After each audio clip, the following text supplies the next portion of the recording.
How to fix Roblox not launching on mobile. So one of the issues that come across some of the Roblox users that the Roblox app is not launching.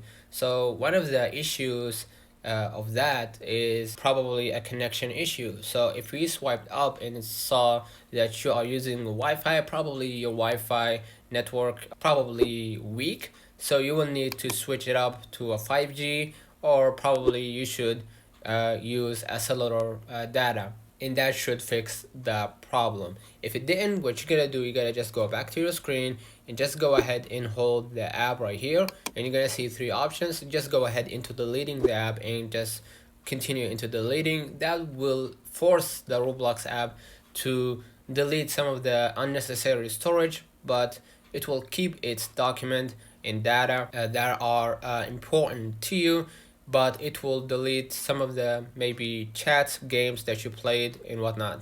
So basically that should fix that problem.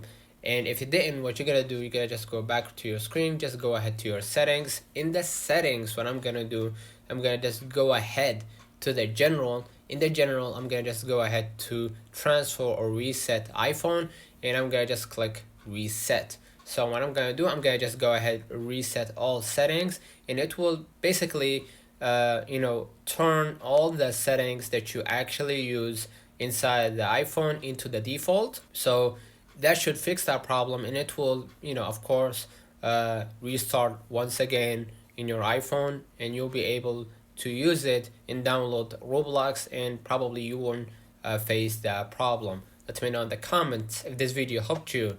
Don't forget to like and subscribe. Turn on the notification bell to receive every video we upload. Thank you for watching.